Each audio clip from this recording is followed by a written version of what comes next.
जया जी हैं यहाँ। Please please. नहीं नहीं, एक संदर्भ था इसलिए आप ही से कह रहा हूँ सर कि एक फिल्म थी कभी कभी, उसमें एक शाहिर की बड़ी अच्छी लाइन थी, कभी कभी मेरे दिल में एक ख्याल आता है। तो बाकी जो आगे है वो नहीं कहूँगा क्योंकि संदर्भ दूसरा है, लेकिन कभी कभी मेरे एक दिल में एक ख्याल आता है कि राजनीतिक जिंदगी में अगर हमारी महामहिम राष्ट्रपति खुद से अपना स्पीच लिखने लगे, अभिभाषण, तो शायद ये स्तुति गान ना होता जो इतने पन्नों का मिला है। अब ये कब होगा सर? ये हमेशा से होता रहा होगा, लेकिन कई चीजें जो हमेशा से होती रही हैं वो अच्छी हो ये आवश्यक नहीं है। क्यों सर? क्योंकि जमीन की हकीकत और अभिभाषण के तथ्य मेल नहीं खाते हैं सर, और ये चिंता का विषय है। मसलन मैं शुरुआत करूं एक छोटी सी चीज से। पैरा 2 कहता है स्थिर सरकार। अरे समाज अस्थिर है तो स्थिर सरकार का क्या करें? उस ऑर्केस्ट्रा में जाकर के हम भी गाना गाएं?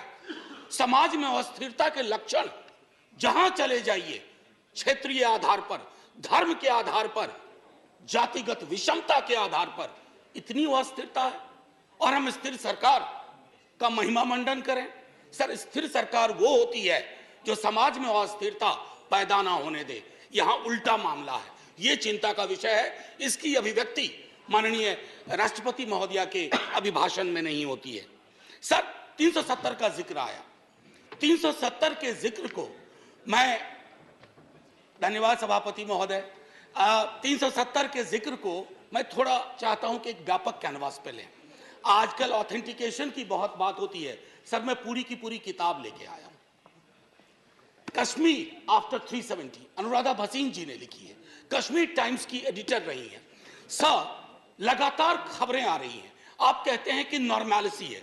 सर, दिल्ली के दरबार से नॉर्मैलिसी बोलना और कश्मीर में जाकर के उस नॉर्मैलिसी को महसूस करना, इसमें बहुत बड़ा फर्क है सर। महीनों से वहां बुलडोजर चलाए जा रहे हैं, कहा जा रहा है सरकारी जमीन से अतिक्रमण घट रहा है, लेकिन सर लोगों के घर तोड़े जा रहे हैं बिना नोटिस के। मैं बार बार कहता हूं माननीय सभापति महोदय आपके माध्यम से, सर कश्मीर को जमीन का टुकड़ा ना समझा जाए। जिंदा लोग बसते हैं, जब तक कश्मीरियों का दिल नहीं जीतोगे, कश्मीर का दिल कभी नहीं जीत पाओगे, चाहे आप लाख कोशिश कर लें। सर, भ्रष्टाचार के बारे में भी कहा गया, तो सर मैं तो सोच के आया था कि ऐसी कोई बात ही नहीं बोलूंगा।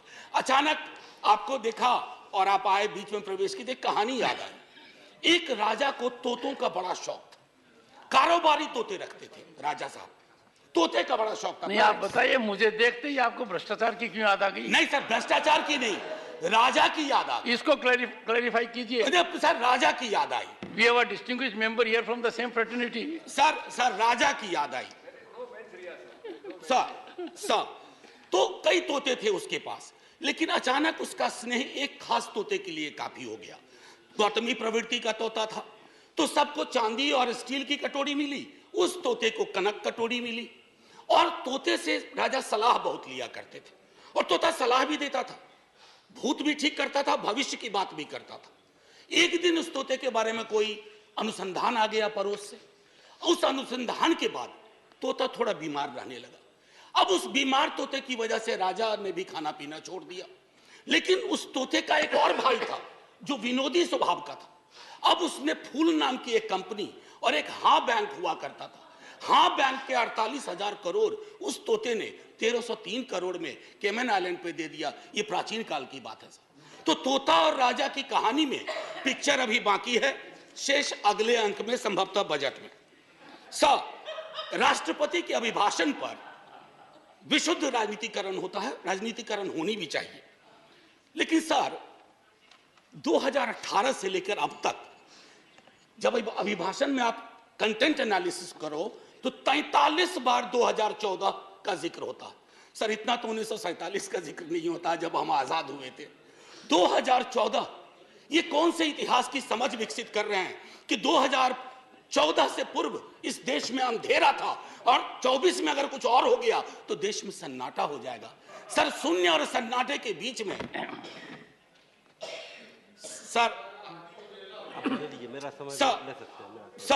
मैं माननीय सभापति महोदय, टॉलरेंस 1952 में बाबू राजेंद्र प्रसाद एक बड़ा दिलचस्प किस्सा है कि 2014 की खासियत क्या है। I was elected to parliament in 89। तो एक second, let's be little decorous. हाँ, be little decorous. These snipe swords should not be there. They don't give any dignity to anyone in the house. So we started a decade in 90s. So we used to have MPs, ex-MPs.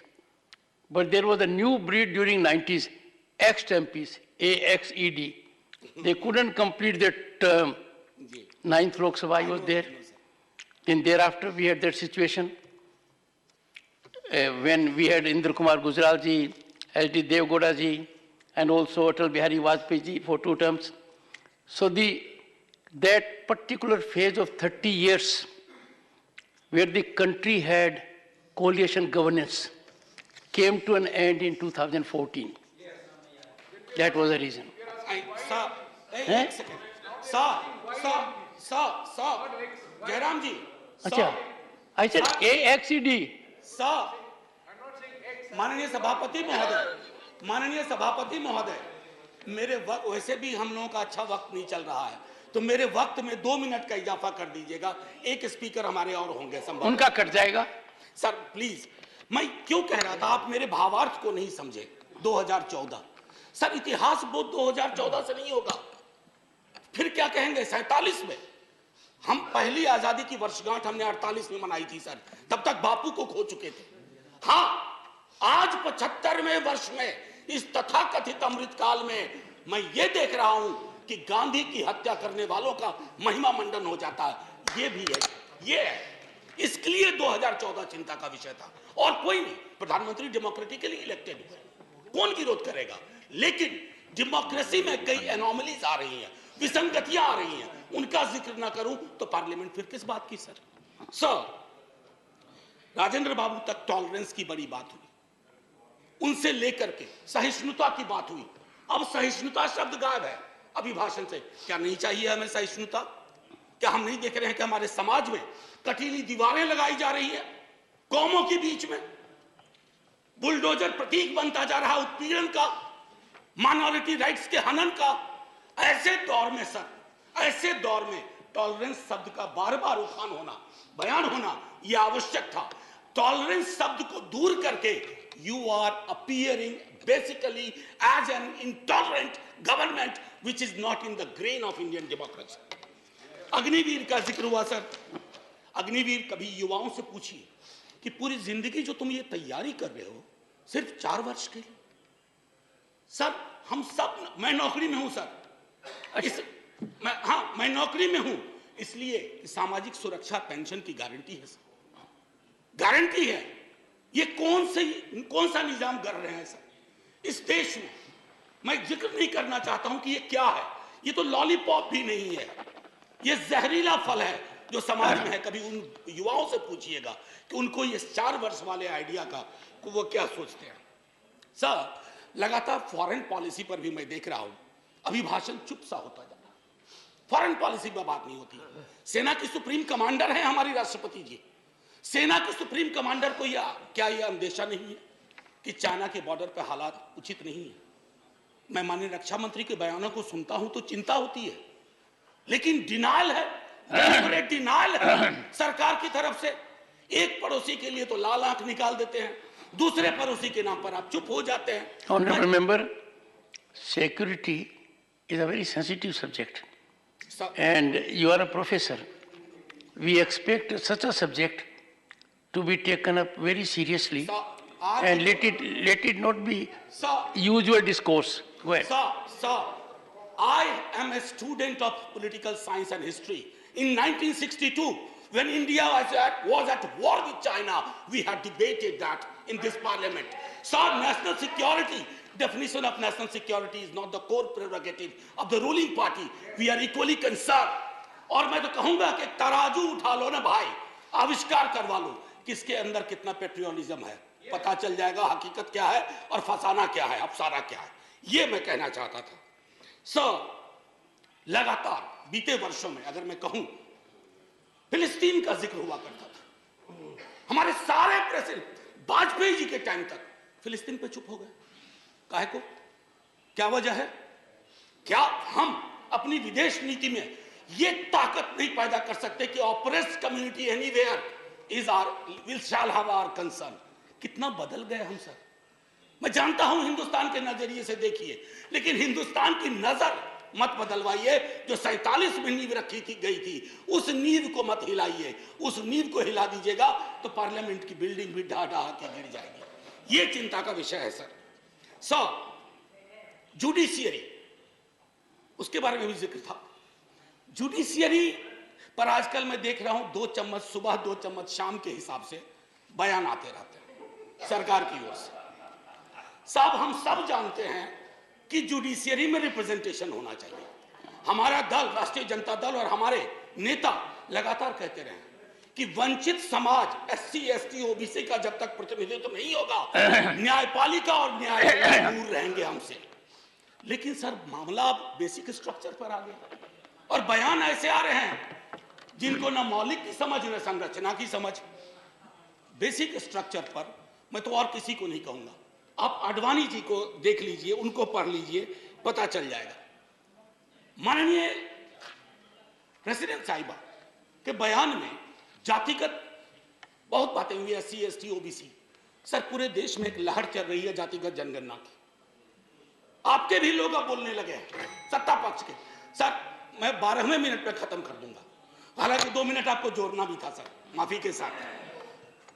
मैं सिर्फ ये कहना चाहूंगा sir कि जातिगत जनगणना के लिए सरकार, आपका कोई नुकसान नहीं होगा। मैं आपको यकीन दिलाता हूं, थोड़ा फायदा होगा। हकीकत देखिए कौन कहां खड़ा है, इसलिए बिहार में हम सर्वेक्षण करवा रहे हैं। प्रेरणा लीजिए ताकि जिनका हक, जो वंचित रहे हैं।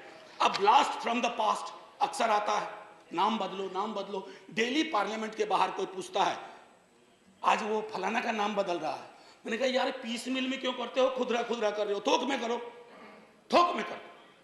अभी मंत्रिमंडल का विस्तार शायद होगा, एक मंत्रिमंडल बनाओ, नाम बदलो मंत्रालय, एक साथ बैठ करके एक बार में हिसाब कर दो।